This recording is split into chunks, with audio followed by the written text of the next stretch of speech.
The rope was already around her neck when the stranger rode into town. But let me tell you how we got here, because sometimes the difference between mercy and madness is thinner than a hangman's noose, and saving one life can mean risking everything you hold dear. Dawn broke over the Colorado Territory like a prayer answered in gold and crimson, painting the Rocky Mountains in shades that would make angels weep.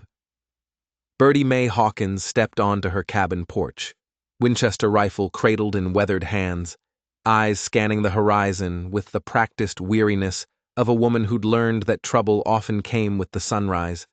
5 years of homesteading alone had carved lines into her face and steel into her spine. The war had taught her to heal. Widowhood had taught her to survive, but nothing had prepared her for what she'd find by the creek that April morning. The water ran high, swollen with snow melt from the high country, rushing past her property line like liquid silver. Birdie May knelt to fill her bucket, the familiar ritual of morning chores providing comfort in an uncertain world. That's when she heard it, a sound that made her blood freeze in her veins. A grown human hurt, pain-given voice. "Who's there?" Her call echoed across the meadow, but only the creek answered back. She found him collapsed in the tall grass, half hidden by cottonwoods, their new leaves whispering secrets in the morning breeze, even sprawled in the dirt, bleeding from a shoulder wound that had soaked his shirt crimson. There was something refined about this stranger.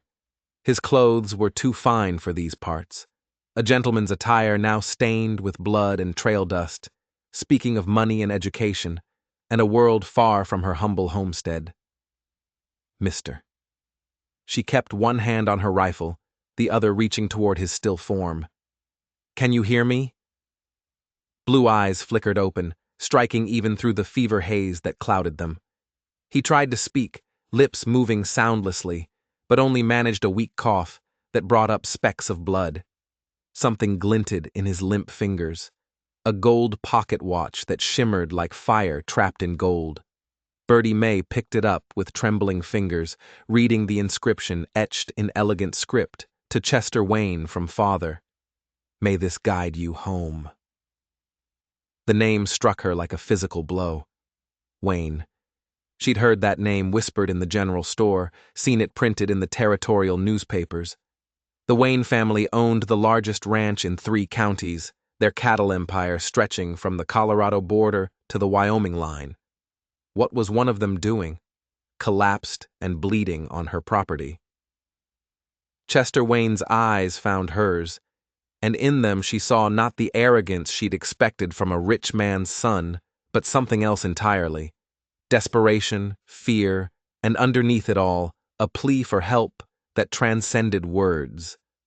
Birdie May faced a choice that would echo through whatever time remained to her. The smart thing, the safe thing, would be to ride for Sheriff Lloyd Franklin. Let the law sort out who this stranger was and why he had a bullet in him. That's what her neighbors would say, what common sense dictated.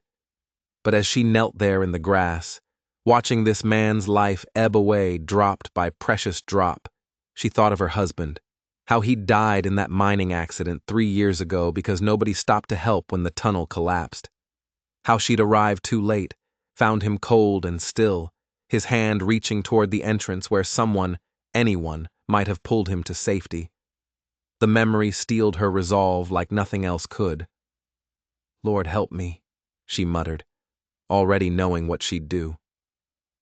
"You better not make me regret this, Mr. Wayne." It took all her strength to get him across her horse, his body a dead weight that spoke of how close to death he'd already traveled. By the time she led them back to her cabin, the morning sun had climbed high enough to cast judgment on her decision. She paused at her door, looking back at the vast Colorado landscape, stretching endlessly in all directions. Out there somewhere, someone had tried to kill this man. By taking him in, she was making their business her own. She was painting a target on her back with his blood, but she'd made her choice. Now she'd live with the consequences. Would you have helped a stranger knowing it could cost you everything? Let me know your thoughts in the comments. The medicine box still bore the faded inscription, "Property of Dr. Samuel Green, 4th Infantry Medical Corps." Birdie May's hands moved with practice efficiency as she retrieved it from beneath her bed, the wooden case heavy with memories and the weight of lives saved and lost. Inside, the tools of healing lay arranged in neat compartments, rolls of bandages, bottles of carbolic acid, surgical needles, and the precious few medicines she'd managed to keep stocked. The box had been a parting gift from the doctor who taught her nursing during those bloody years when the nation tore itself apart. Some wounds, he'd told her, don't stop bleeding just because the war does. Chester Wayne lay unconscious on her bed, his breathing shallow but steady. She'd managed to remove his coat and shirt, revealing not just the bullet wound, but a story written in scars across his torso. Some were old, long-healed, speaking of a childhood filled with the usual scrapes and adventures. Others seemed fresher, more deliberate, speaking of a life lived dangerously. "What kind of man are you, Mr. Wayne?" she murmured, cleaning around the wound with steady hands. The bullet had gone clean through a blessing and a curse, less chance of infection, but more blood loss to contend with. She'd seen enough gunshot wounds during the war to know the signs to read the story they told. This wasn't random violence. This was execution interrupted. As she worked, memories surfaced unbidden: the field hospital in Virginia, Dr. Green guiding her hands through her first bullet wound treatment. "Steady now, Birdie May. A nervous hand does more harm than the bullet sometimes." Chester stirred, his fever-bright eyes opening. "Where?"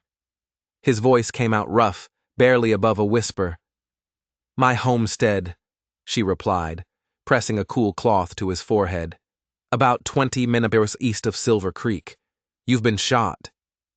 He tried to sit up but fell back with a groan that spoke of pain beyond the physical. "Have to warn they'll come for me, for her. The only thing you have to do is lie still." Birdie May's tone brooked. "No argument. Unless you'd prefer to bleed out after I went to all this trouble." A ghost of a smile touched his lips. "Yes, ma'am." His eyes drifted to the medicine box, widening slightly at the military inscription. "War nurse, among other things," she explained, measuring out laudanum drops with practice precision. "Though these days, I mostly patch up fence cuts and the occasional broken bone. Fortunate for me." He accepted the medicine, grimacing at the bitter taste. As the laudum took effect, his features relaxed, revealing a younger man than she'd first thought. Mid-30s, perhaps, with lines that spoke more of worry than age. In sleep, the rigid control she'd glimpsed in his face softened, and she found herself wondering what burdens he carried beyond the obvious one of lid in his shoulder. The sun was setting by the time she finished stitching the wound, casting long shadows through her cabin windows. She'd need to tend the animals soon. But first, she checked his temperature. Still too high, but not dangerously so. With proper care, he'd live, assuming whatever trouble had brought him here didn't catch up first. A sound outside froze her in place. Hoofbeats on the trail, moving slow and purposeful. Birdie May moved quickly to the window, careful to stay hidden behind the curtain. 3 riders passed by heading toward town, but their manner set off every warning bell in her head. The way they studied every homestead they passed, how their hands stayed close to their weapons, the methodical nature of their search. These weren't casual travelers. They were hunters, and they were looking for someone. Chester muttered something in his sleep, his face tightening with pain or memory. Birdie May drew the curtains fully closed and lit a lamp, keeping the flame low. "Rest easy, Mr. Wayne," she whispered, checking the loads in her rifle. "You're safe here." But as she settled in for a long night of watching, Birdie May couldn't shake the feeling that she was making a promise she might not be able to keep. Dawn came too soon, bringing with it the need for supplies and the dangerous necessity of showing her face in town. She'd dosed Chester with laudanum and hidden him behind a false panel she'd built during the war years, a secret space that had once sheltered runaway slaves making their way north. Some had called her paranoid for keeping such hiding places in her home. Right now, that paranoia felt more like wisdom. The town of Silver Creek wasn't much to look at. A single dusty street lined with false front buildings trying their best to look more substantial than they were. Birdie May guided her wagon past the livery stable, noting how conversations died as she passed. News traveled fast in small towns, and her presence always stirred up talk. The general store's bell announced her arrival with a cheerful chime that seemed to mock the tension in the air. Old Man Tucker looked up from his ledger, his weathered face creasing into what might have been a smile. Miss Birdie May was beginning to think you'd forgotten about us out here. Just busy with spring planting, Mr. Tucker. She handed him her list of supplies, keeping her expression neutral, despite the nod of anxiety in her stomach. Seems like there's more folks than usual in town today. Tucker's smile faded slightly. Ah, you noticed that, did you? Bunch came through yesterday asking questions? He moved to gather her supplies, lowering his voice to a conspiratorial whisper. There's talk of Ernest Dale being in the area. Birdie May's heart skipped, but her face remained calm. That outlaw from up north. The very same marshal's office in Denver sent telegrams to every town in the territory. Tucker reached beneath his counter and pulled out a crumpled yellow paper. Posted this morning. She studied the telegram, her blood running cold. Alert all stations. Dangerous outlaw Ernest Dale Matthews believed heading south. Shot up Wayne Ranch, wanted dead or alive. $5,000 reward. Considered armed and extremely dangerous. Terrible business, Tucker continued, wrapping her purchases in brown paper. They say he killed 2 men up at the Wayne place before disappearing. Some folks think he's wounded, though. There's blood trails leading south. The store's bell rang again, and Sheriff Lloyd Franklin stepped in, his badge catching the morning light. Birdie May had never liked the man. Something in his eyes reminded her of the worst officers she'd treated during the war. The ones who valued power more than people, who saw uniforms as licenses rather than responsibilities. Miss Hawkins, he nodded, moving to the counter with the fluid grace of a predator. Don't usually see you in town this early. Just restocking supplies, Sheriff. She gathered her packages, keeping her voice level despite the way his presence made her skin crawl. Been meaning to ride out your way? His tone was casual, but his eyes were sharp as flint. Had reports of strangers in the area. You haven't seen anyone unusual out your way, have you? The lie came smooth as silk, born of necessity, and polished by fear. No one but the usual traitors, though I did see some riders yesterday heading toward town. Didn't recognize them. That's so. Franklin leaned against the counter, his posture deceptively relaxed. What did they look like? Didn't get a good look. I was busy with my fences. She nodded to Tucker. Thank you for the supplies, Mr. Tucker. Hold on there, Miss Hawkins. Franklin's voice carried a note of command that made her spine stiffen. Might want to be extra careful out there. This Ernest Dale, he's not the type to show mercy to a woman living alone. I can take care of myself, Sheriff. Her hand moved instinctively to the rifle at her side. Been doing it for years. I'm sure you can. His smile was cold as winter wind. Just remember, if you see anything suspicious, anything at all, you come straight to me. Don't try to handle it yourself. Men like Dale, they're more dangerous than you might think. The threat was clear, wrapped in the language of protection, but sharp as a knife blade. Birdie May nodded once and left the store, feeling his eyes on her back like a physical weight. Outside, she loaded her wagon with hands that trembled only slightly, her mind racing. The timing was too convenient, too neat. Chester Wayne's shot at his family's ranch Ernest Dale blamed for the attack, and now Franklin was practically broadcasting her location to anyone who cared to listen. But it was the telegram that truly chilled her. If the attack at the Wayne Ranch had happened when the wire claimed, then Chester had been shot almost a week ago. He'd been unconscious on her property for 3 days before she found him. What had he been doing in the wilderness all that time? And why had he ended up at her creek? Specifically, as she drove her wagon out of town, Birdie May felt eyes following her progress.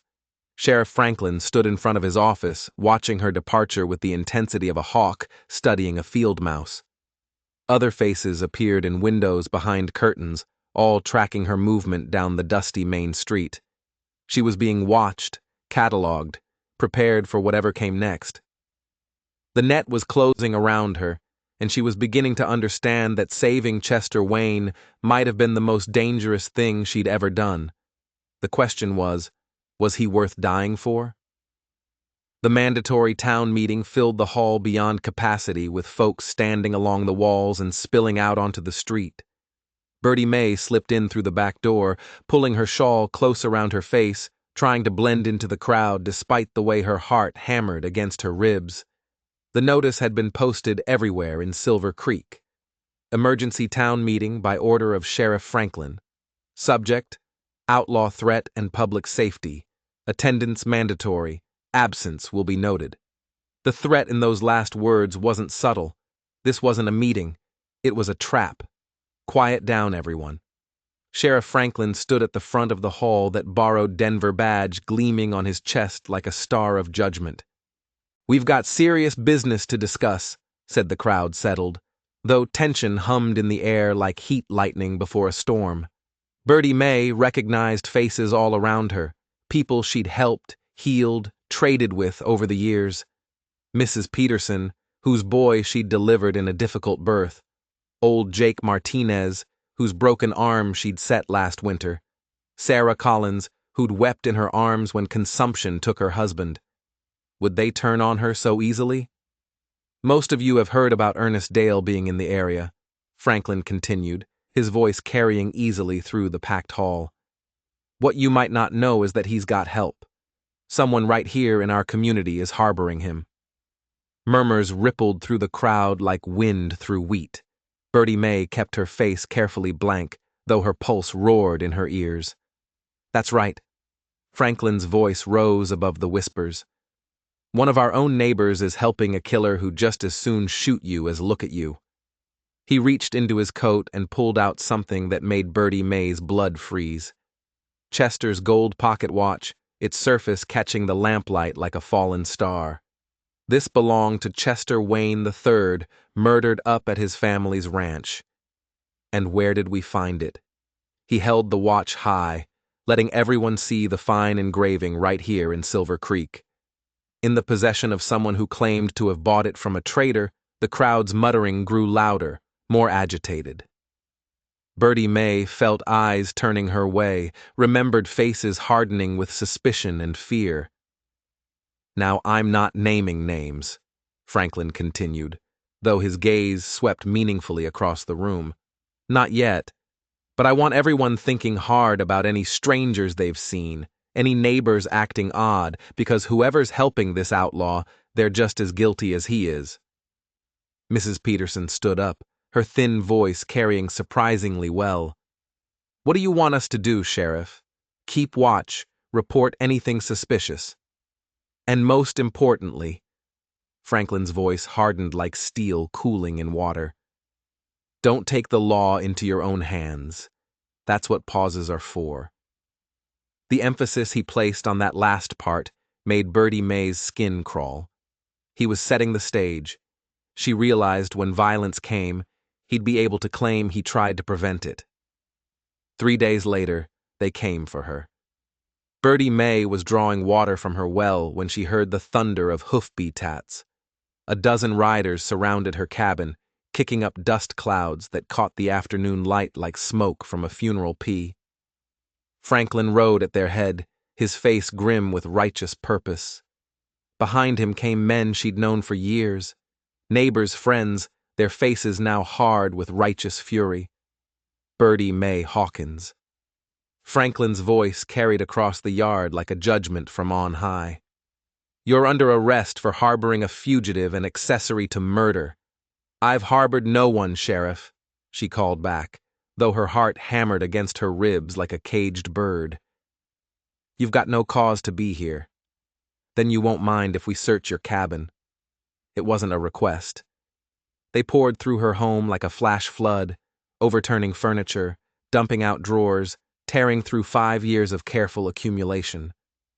When they found the false floor panel, Birdie May closed her eyes and prayed, but the space was empty. She'd moved Chester to the old shepherd's hut 2 days ago, following an instinct that had served her well during the war. Franklin's face darkened like a storm cloud. "Where is he?" "I don't know what you're talking about." "The outlaw. Ernest Dale, the man whose blood we found on your bandages, whose watch was in your possession. I told you I treated Mrs. Peterson's boy, cut himself on barbed wire. As for the watch, I bought it fair and square from a traitor." Lies. Franklin's hand cracked across her face, the sound echoing across the yard like a gunshot. "You think we're fools that we can't see through your deception?" The crowd murmured agreement, their faces twisted with a hatred that she'd never seen before. In their eyes, she saw her own reflection. No longer the neighbor who'd helped deliver their children and heal their wounds. Now she was the enemy, the other, the one who'd betrayed everything they stood for. "String her up!" someone shouted from the back of the crowd. "Can't trust a woman who sides with killers. Now hold on." Franklin raised his hand, but his smile was as chill as frost. "Well, do this proper. Build a scaffold. Give her a trial such as she deserves. The mockery of justice." Birdie May knew they'd already decided her fate. The trial would be a formality, a thin veneer of civilization over mob rule. They built the scaffold in the town square, its shadow falling across the church steps like a dark prophecy. All through the night, the sound of hammering echoed through Silver Creek, a rhythmic reminder of what awaited her come dawn. Birdie May sat in the makeshift jail, her hands bound, watching through the barred window as her neighbors worked to build her gallows. Some of them looked sick, she noticed. Some avoided her eyes, but none of them spoke up. None of them stood against the tide of fear and hatred that Franklin had unleashed. Dawn came too soon, bringing with it the ceremony of her destruction. They marched her to the scaffold like a condemned queen, the rope rough against her neck, the platform solid beneath her feet. Below, faces she'd known for years stared up with cold judgment. "Any last words?" Franklin asked, his voice carrying across the silent crowd. Birdie May lifted her chin, finding strength she didn't know she possessed. "I've got plenty to say. The woman you're about to hang isn't a traitor," she began, her voice strong despite the rope around her throat. "She's the only one who had the courage to help a wounded man, the only one who discovered the truth you've all been too blind to see." The crowd shifted uneasily, doubt beginning to creep into their eyes like water through a cracked dam. "Sheriff Franklin and his masters have been playing you for fools. There is no Ernest Dale in these parts. The man I helped, Chester Wayne, he's alive and he has evidence of the corruption that's been eating at this territory like cancer. That's enough." Franklin snarled, his hand moving to the lever that would drop the trap. "Ring the bell." The church bell began to toll, its bronze voice counting down the moments of her life. On the 5th ring, the trap would drop, and Birdie May Hawkins would dance the hangman's jig. 1, 2, 3, 4. The rifle crack split the morning air like the voice of God himself. The bullet took Sheriff Franklin in the shoulder, spinning him around and sending him crashing into the scaffold support beam. As he fell, his hand hit the lever, but the trap didn't drop. Someone had cut the rope during the night, leaving only a few strands to hold the platform in place. A rider thundered into the square, smoking Winchester in hand, his horse's hooves striking sparks from the cobblestones. Behind him came a woman in a fine traveling dress, her face pale but determined, and after her, a full company of federal marshals, their badges glinting in the morning sun like a constellation of justice. "Chester Wayne, Deputy U.S. Marshal," the rider announced, reining in his horse with one hand while keeping his rifle trained on the stunned crowd. "And this is my sister, Lily Wayne." The crowd fell silent, the weight of their mistake settling over them like a shroud. Sheriff Franklin groaned on the ground, clutching his wounded shoulder, his face white with pain and the knowledge of his exposure.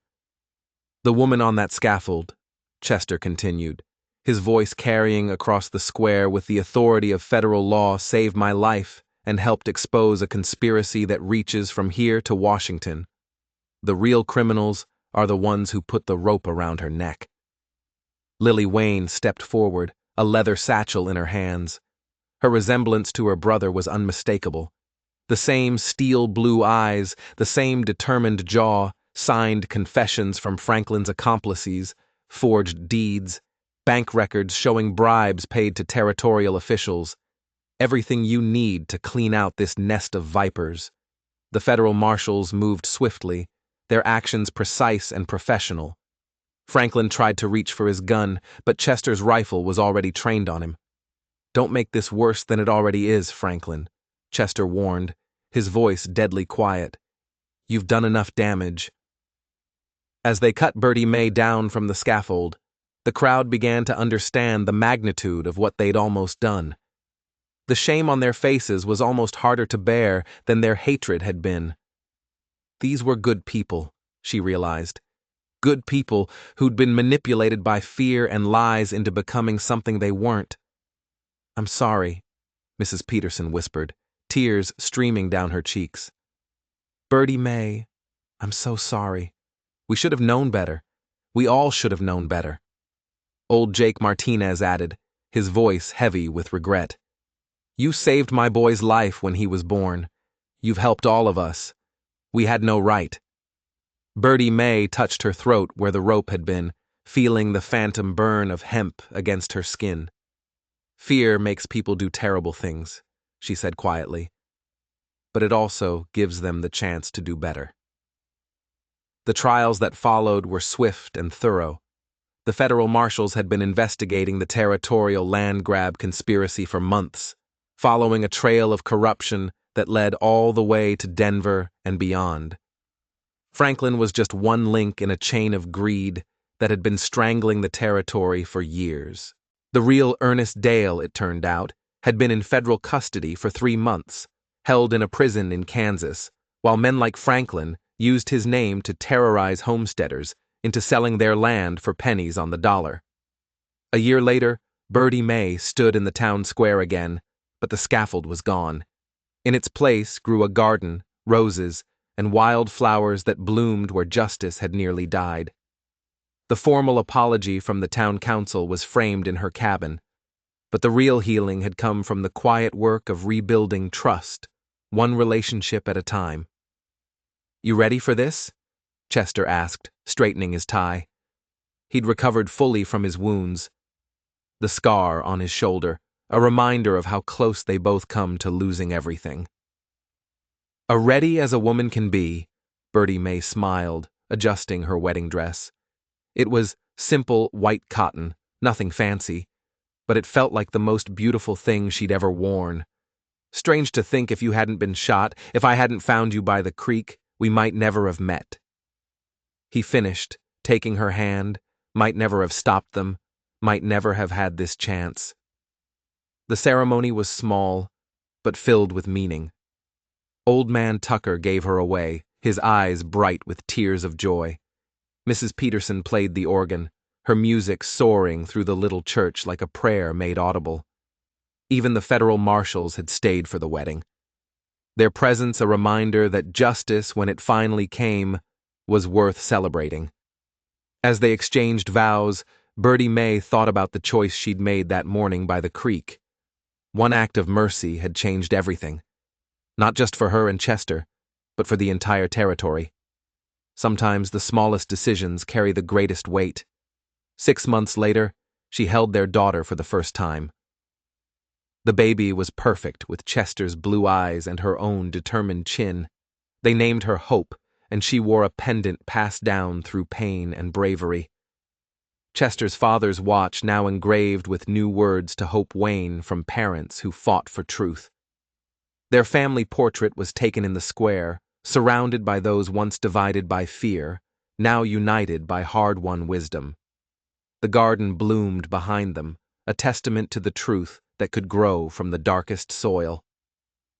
As the photographer prepared his camera, Birdie May looked around at the faces surrounding them. These were her people, her community, her chosen family. They'd all been tested by fire and found wanting, but they'd also been given a second chance, an opportunity to be better than they'd been. "Say cheese," the photographer called out, and they all smiled, genuine smiles that spoke of healing and hope and the promise of tomorrow. The camera clicked, preserving that moment forever, a moment when justice triumphed over fear, when love conquered hatred, when truth finally set them all free. If this story moved you, if you believe in second chances and the power of truth, subscribe, and tomorrow I'll share another story that proves why courage, even in the face of death, is never wasted.